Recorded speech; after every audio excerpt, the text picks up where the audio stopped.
Dr. Anup Sinha is the former director of the Heritage Business School, HBS, and currently designated as Chief Mentor.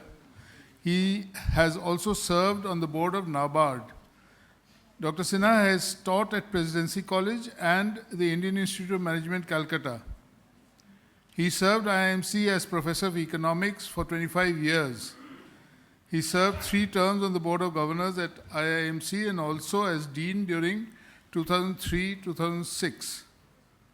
He has received the Best Teacher Award in 2004 and Best Faculty Award in 2005 from the IIMC Alumni Association. In 2012, 14 and 15, he won the Most Popular Teacher Award from the outgoing MBA students of IIMC. He has held visiting appointments of Calcutta, University of Calcutta, Indian Statistical Institute, National Institute of Public Finance and Policy, University of Southern California, Washington University at St. Louis, Curtin University and Curtin Business School at Perth and Kyoto University. He has been actively engaged in training and consulting for a number of organizations in the public and private sector, as well as for the international agencies in the field of economics. He has also authored publications on various topics, including economics, rural economy, management, etc. So over to you, Professor Sinha, and thank you very much for coming. And he will give his erudition on what all he has heard and his own opinion. Over to you.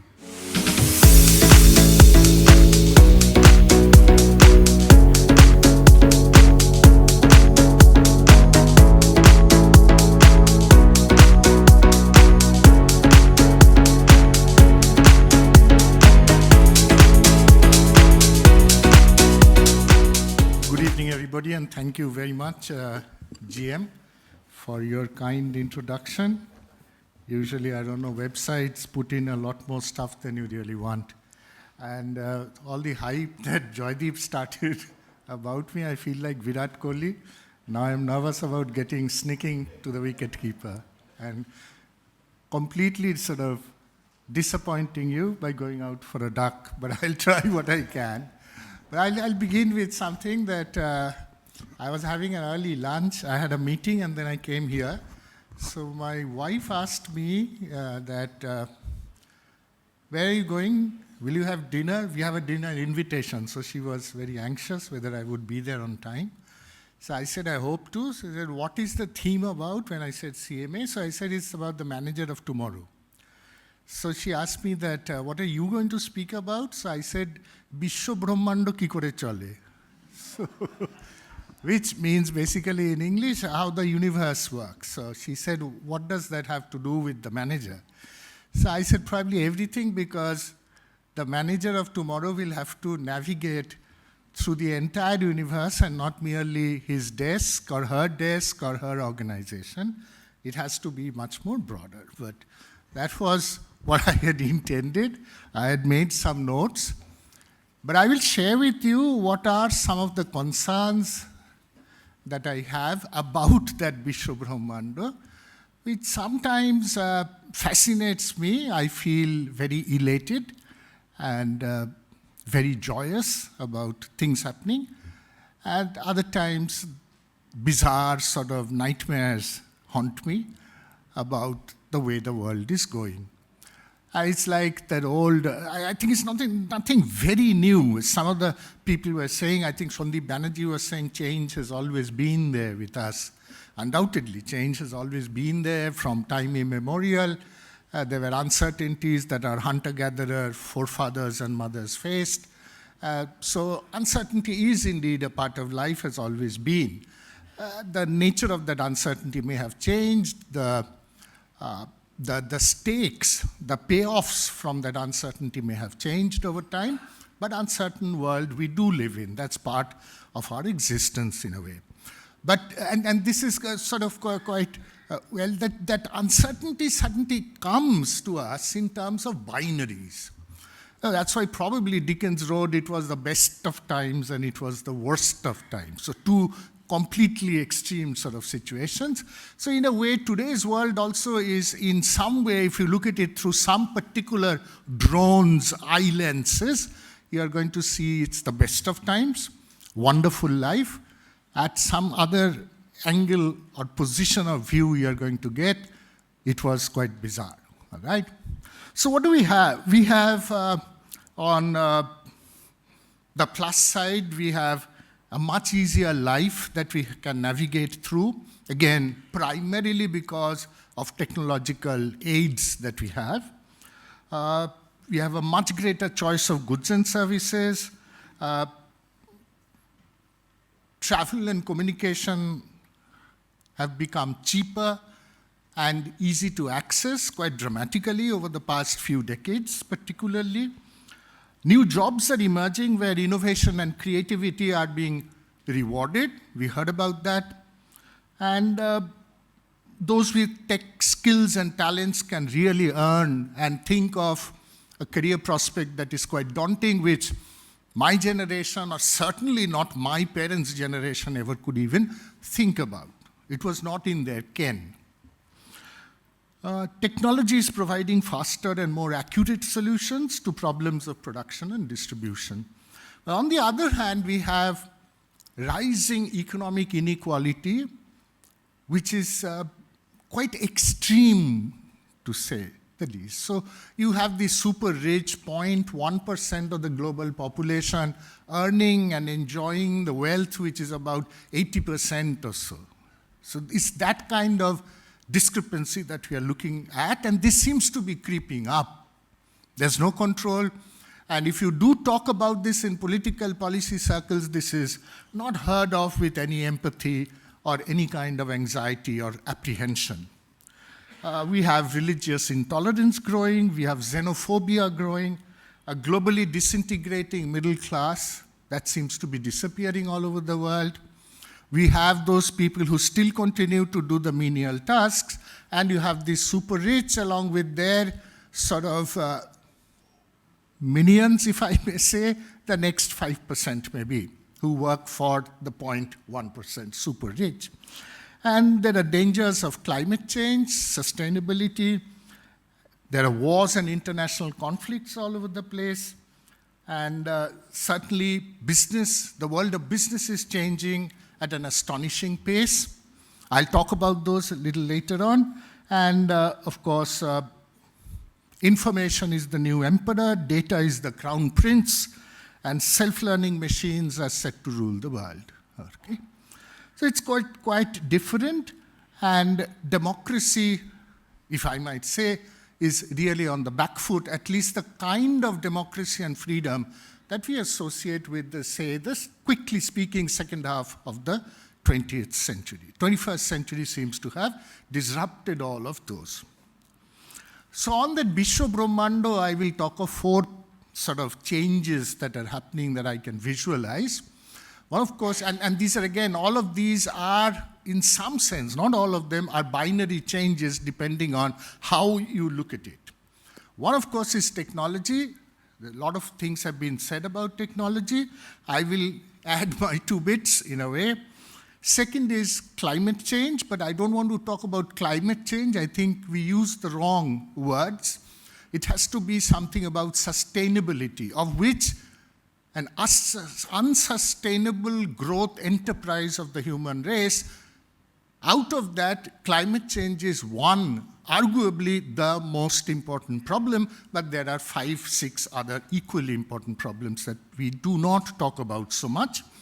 There are economic changes taking place in the world. The structure of capitalism, Joydeep was talking about old world capitalism and how that has been changing over time. And finally, political changes, okay? And these are in some sense interlinked. That is giving us a changing world. It's like a kaleidoscope that we used to play with, a little bit of change here and there suddenly changes the entire landscape. And we have to understand, we have to navigate through that, we have to live through that, we have to earn our individual advantage through that, we have to look after others with that kind of an image. On technology, again, much has been said, but the way I see it, I'm not a tech guy, I studied economics, right? But the way I see technology, from what I have heard, what I have read about, first of all, any time in human society when there is rapid change, there will be the eyes and the naysayers, all right? So you will get a whole spectrum, and some will be very carefully in the middle, yes, but having said that, all right? So they will take a moderate point of view. But if you look at the worst outcome, say technology has always been beneficial, so if this technology is going to be beneficial, all the good for us. But if you look at what is happening is that this time the technological revolution is a little different from the past, from discovering fire, from discovering the wheel or inventing the wheel, agriculture, industrial revolution, steam engine, even the computer. What is happening is that this time machines can do cognitive, decision making. If that is so, it may not do all the kinds of decision making that we think about, that the machines are going to take us over as of tomorrow morning. It's not going to happen that way, but it's within the realm of possibilities. It is no longer science fiction. That I have definitely gathered from reading about and listening to a whole bunch of scientific experts. From what I could gather, my vote would be that that is in the realm of possibilities. Nobody seriously in the business can stand up and say that this is never ever going to happen. What they can say at most is, when do we pull the plug out before they take us over, all right? What is this? This is a machine that can learn, that can also execute, take a decision. It's the agency of a human being. We are human beings because we have agency. They have that agency and they can take decisions, and some of them could be on their own. What are people saying? I'll give you an example of an entrepreneur scientist was saying that it's not far away, it's within the realm of possibilities, and it would be, he said, anywhere between 3 to 5 years. I'll describe what he said, all right? His name is Suleiman. You can check on the internet. He goes to give an example that suppose you have, $1 million. You ask an artificial intelligence entity that, show me the best path to invest this for the highest return. Then you ask that, okay, not only that, can you set up an enterprise so that I can actually realize that? It's not only a theoretical thing. So all the steps involved, say all the regulatory steps, the legal steps, etc., you may ask me for a location, where do you want to set up that office or that, institution, and then it can actually go and deliver to you the return. That's something quite astonishing, if you ask me. Jump cut, come to a more closer at heart. I've been a mastermosai from 1976. Eons ago, many people at the back had not been born. About 3-4 months ago, in my old institution, IMC, what we did was, we asked a chat bot, okay, Chat GPT-4. What did I do? First I said, I'm a mediocre teacher, postgraduate level. My students are much above average in terms of intelligence and assimilative ability. I want to teach a course on sustainable development. I have 20 class sessions that I have to take, 1.5 hours each. I have to grade them for a midterm and an end term. Give me a course. The background of the students are mixed. They can come from any different kind of background. Within a few seconds, I was given an outline of a course. Then I asked for references, that what should I tell the students to reach. I was given a set of references. The only thing that ChatGPT could not take me was actually take me and link me up with the references that they had. But my MIS friend told me, Rahul's colleague, that this will also be possible, but this particular entity cannot do it, but it's in the realm of possibilities. Can you then give me slides, PPTs that I can use in the 20 class sessions? The PPTs came. It took a little bit more time, a few seconds more maybe, but it did. I did not check all the 20. I randomly checked 3 or 4. They were quite excellent. I had my own ego problem. I could say that I could better it like, the old sort of ballad of John Henry, that I can beat the steam drill, I can make a better PPT, but those PPTs were excellent. So then I suddenly scratched. Lucky I have retired. My job's on the anvil, right?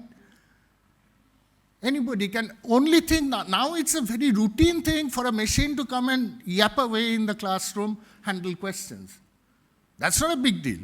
He has, I wouldn't say he, it, let's say, has, all right?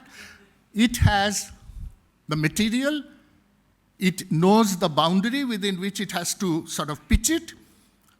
All it has to do is explain those slides, and the course is done. I'm completely irrelevant. This can be done, it's wonderful, right? But for the student, if you look at it from the view of, say, the Gen X or Gen Z prime, all right, the kids will come after Gen Z. For them, it's wonderful. It's much better than an Anup Sinha teaching them. But for Anup Sinha, it's not a good world, right? He's losing his job, or my younger brother doesn't have an entry-level opportunity. So it depends on which way you look at it. I'll give you one more example. This again, in the realm of, this is happening, but again, at a stage where IBM has not actually marketed it, but it will do in 3-4 years, is well into the stage of testing. It's Watson. People must have heard of Watson. It's a medical app. You put it in your pocket.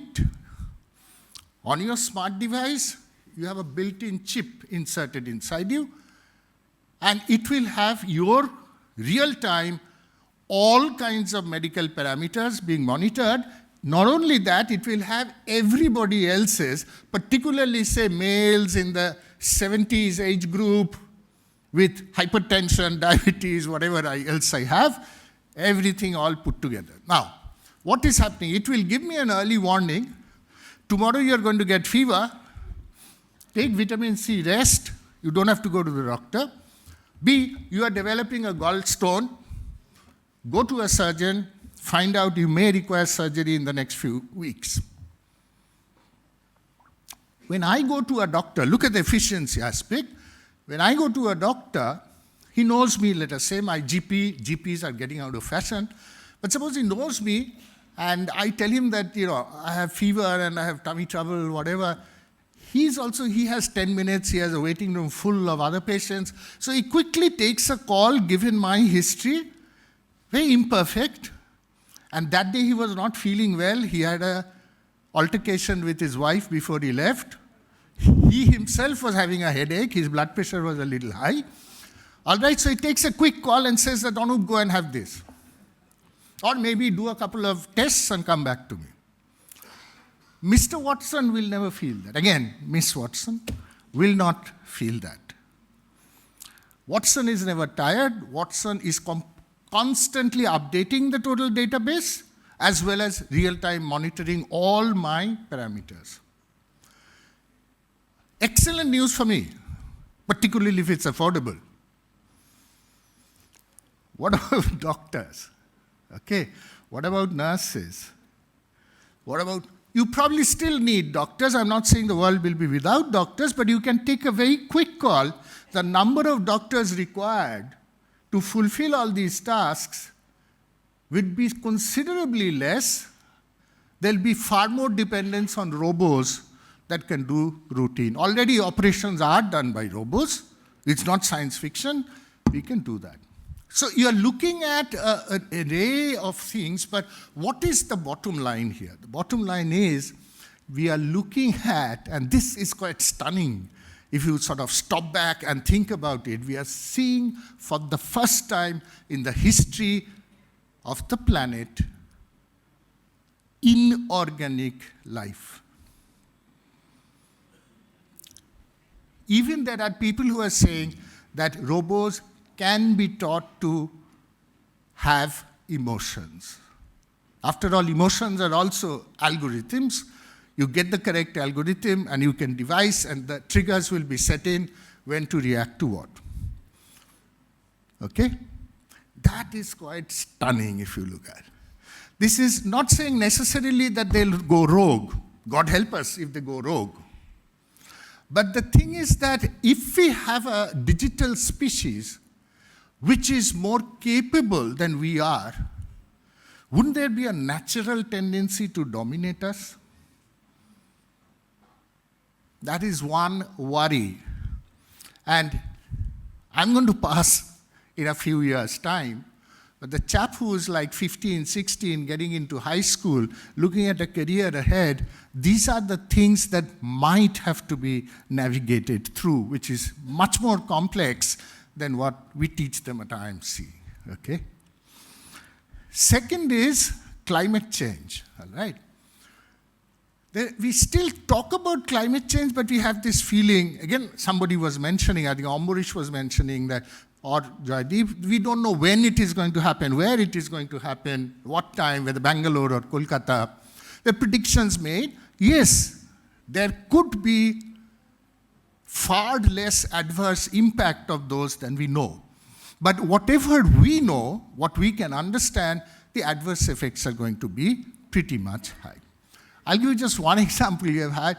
First of all, climate change is only part of the problem where we are defining the finitude of the planet. We treat the planet like an endless gift hamper where we can take out all the resources that we want, and simultaneously, and this is disastrous, we think of it as a bottomless garbage dump. So we can put all our endless waste and we can take endless gifts up. This can't go on. The planet is a finite place. And in many other ways, we are approaching the boundaries of that finitude, as it were. And climate change is only one of those. And there are people who are studying this in great detail. I don't want to get into that. But I will just give you one example of how even climate change can, not only that it will be difficult to navigate the impact, but also how people can, human beings, can play rogue in some sense. I'll give you, this is real life from Kolkata Sundarbans. Most of the predictions could be wrong.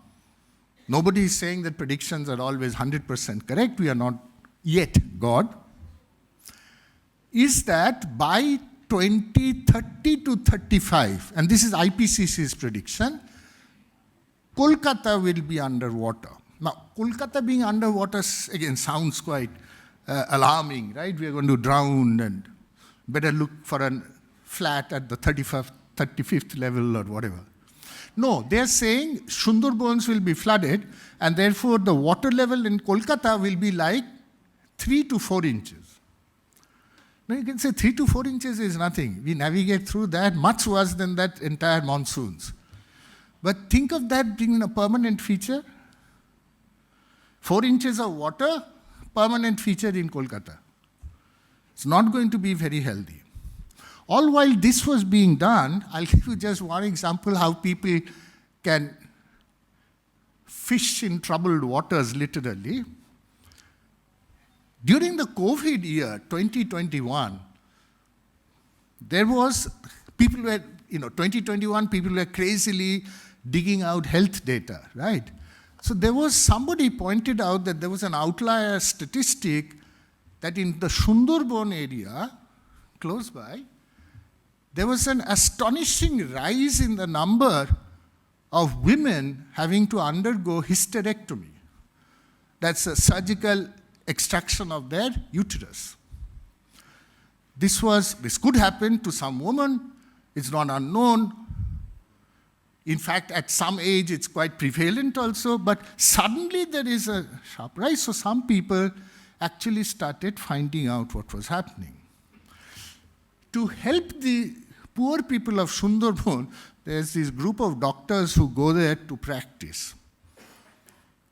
What was happening is that a larger number of ladies were coming with urinogenital infections. And these doctors were sharpening their scalpels by doing a quick hysterectomy. They were getting money either from the poor people themselves or from some charitable organization which was promoting them. What was happening? Go behind that layer, water table is rising. So when these ladies go out to fish in shallow waters or do transplanting, since the water level has risen, they are more prone to these waterborne infections. And that has led to this kind of attitude. This did not get too much of attention. This was something that some researcher put up, but it was sort of talked about for a while. But again, these are some of the challenges that climate change, that the reality of climate change that we will have to take a look at. I'll talk a little bit about economics, all right? Again, we were talking quite a bit about the organization, how things are changing internally, the objectives, the purpose, people, planet, etc., etc. What has happened? Something curious is taking place. Jadip pointed out about the capitalism of 67, right? And how things started to change along that way. What we now have is that we have these super monopolies coming up in a way. That each of these big, so the world is being ruled gradually more and more and more as we live day by day by these big tech giants. It's the era of the tech giants. Why are the tech giants important? Tech giants are important because they control, own, manipulate, and analyze data. And with data, you get more control, you get more profitability also, all right? And the interesting thing about this is that it's a different kind of capitalism. In fact, some scholars are saying it's a return to a techno-feudalism, so to say. Why is it? Because unlike the old world, say, motor car, Ford, Mr. Ford, if he wanted to make more motor cars, he would have to earn profits. He would, with his profits or ability to get some loans somewhere, he would have to physically buy his inputs, the steel, the rubber, whatever. What is the input for these tech giants? Your and mine use of the internet. That's the data, that's their capital from which they begin. They don't buy their capital. In fact, we sometimes pay for giving them the capital use of the internet. So that is a completely different kind of capitalism that is arising. And the biggest challenge to this tech capital is going to come from big government. Because the government, whoever controls the data, controls power and or profits. The corporates want it for profit, the governments want it for power. And now who's going to regulate whom? So we are likely going to see Elon Musk's and Trump's, to use a current example, be strange bedfellows today. They can be complete enemies tomorrow morning. Because they are trying their best to collaborate or to confront one another to grab a bigger share of the data control pie. That is the future in a way. In this society, I may come to the politics of it, with a withering middle class, you have a whole bunch of people who are uncertain, the gig economy, no rights. Unions are broken up almost everywhere in the world. The old brick and mortar industries are in trouble. They've gone away to China. We don't know what's happening very well there in great detail within an organization. But it's certainly not the kind of liberal trade unionism that we had witnessed in the 60s, 70s, even the 1950s in the Western world. You're not going to get that. So what is happening is that a few people control. Nobody has more permanent rights in the production process. Everybody comes and goes. Things change, evolve. So you don't need people to challenge you. It's better if they did not challenge. You don't need obedience, but neither do you want dissent or trouble of a great deal. So what happens is, again, the way technology develops, I'm not saying it's a conspiracy, but what we have is people, I use the term, a fenced hole. So what Gen Z often does is they get into their hole, and in case sometimes they gasp for fresh air upstairs, they still want their fence around them. They don't want to go away from their hole.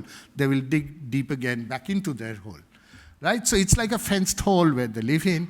And therefore, what we need is people watching over us. So this is a kind of surveillance capitalism. Books are being written about that. Big Brother is watching us. All right? We have CCTVs all over the place. Google, you know that Alexa was instrumental in a British murder case as a witness which the court adopted. Alexa was turned off. Husband and wife quarreled in the room. There was a scrap. Husband, in a fit of rage, murdered the wife. There was no other witness. Ultimately, Alexa picked up that. It was found that the Alexa had picked up the entire conversation. And on the basis of that, judge in a British court sentenced the husband, right? So these things, I don't know, little things, forget about that being a murder, being quite a big event. Wife and I, 7:30 in the evening, innocuous husband-wife conversation that Pujo coming, are we going to go to Puri? Not Puri, let's go somewhere else. Both our cell phones from the next 2 hours onwards for the next 3 days were full of advertisements for Puri hotels, flights to Puri, trains to Puri, Airbnb in Puri, places which have sea beaches but not Puri. Somebody is listening, right? So what about privacy, etc.? So what we have now is a bit of a fight between these tech giants and big government. Democracy can go to the dogs. We want control. And therefore, on the side of government, we have this rise of authoritarianism. People are afraid of that uncertainty. I wouldn't say afraid. They're a little bothered, irritated, and they want somebody to hang for that. And typically, it's the other. Somebody who is not like me, somebody who doesn't eat my food, somebody who doesn't pray to my God. So that is the enemy that we want to catch hold of. Right? So in a way, as I said, it depends on which way you want to look at. If you are, of course, a MAGA supporter of Trump, you are looking at a world where there you think is fundamental revolutionary change going on.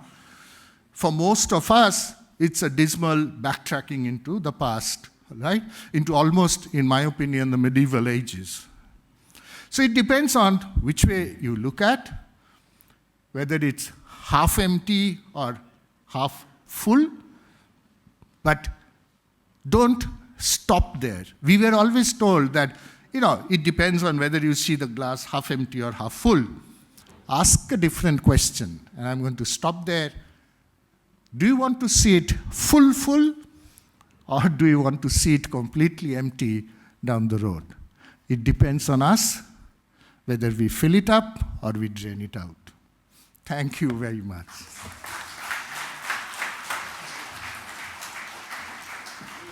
Take a couple of questions. He take a couple of questions. Professor Sinha has very kindly agreed to take a couple of questions, if anybody would. I have a dinner appointment, I told you Just guys. 2 questions.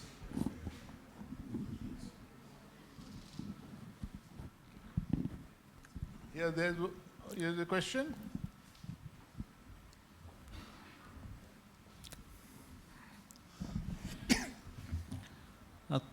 My name is Shaurabh Datta. Thank you for this these beautiful insights.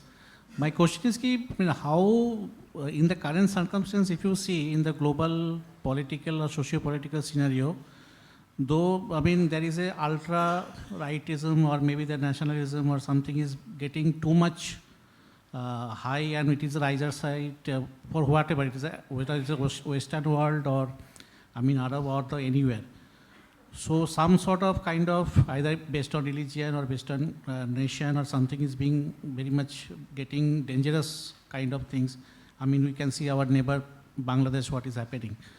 So how the things are happening when the technology and other things are getting so dominant, and how do you look that it is going just out of any logic, or there is any logic of this, or how to sort it out, this thing? No, I would believe that there has to be some kind of reason for this happening. People tend to, then there's a herd behavior that promotes that kind of thing. As I said, depends on where you are.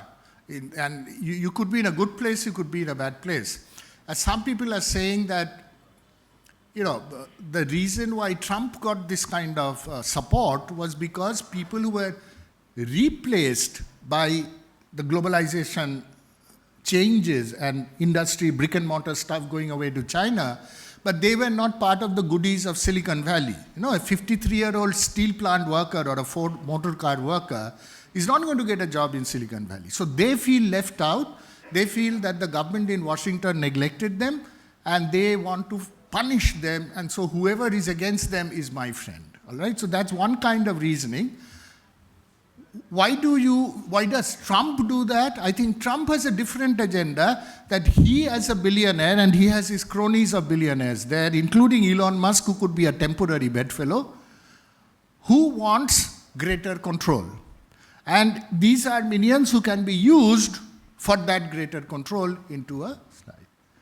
So that is always, politicians always look for these vote banks who are a stepping stone towards their having power. So that way might happen. It happens in different kinds of places, but there is this restlessness, I think, which always helps us to look for an enemy, to look for who is the cause of this trouble.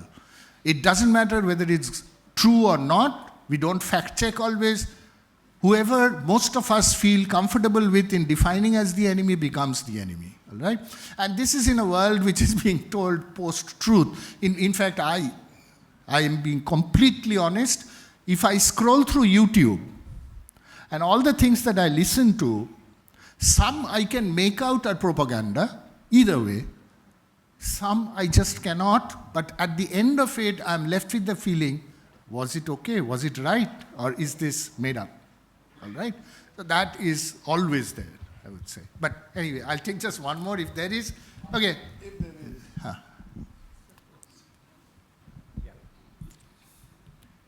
Thank you, Prof. My name is Gautam Mukhopadhyay. You talked about inequality during your talk. In fact, I was intended to ask a question to Mr. Koushik Chatterjee at the morning on this aspect itself. He was talking to us about what corporations can do, what role they can play and all that.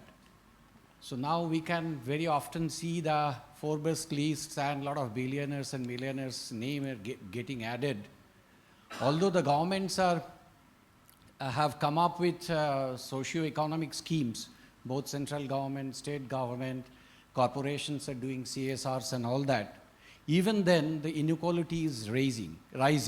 In fact, as you said that 1% is controlling the 97% or 98% of the global resources. So what do corporations can do what is the remedy? Or it will be remaining like that, going on like this, the gap will widen. Thank you. Corporation, I really don't know the answer to that. The corporations will be looking after their profits, right? Otherwise, they won't be in business. So if you don't play that game, you're not going to be there. And corporations, the whole corporate world is going to become more and more concentrated, in my opinion. Governments are trying to give this kind of social schemes, safety nets, etc., to a large extent.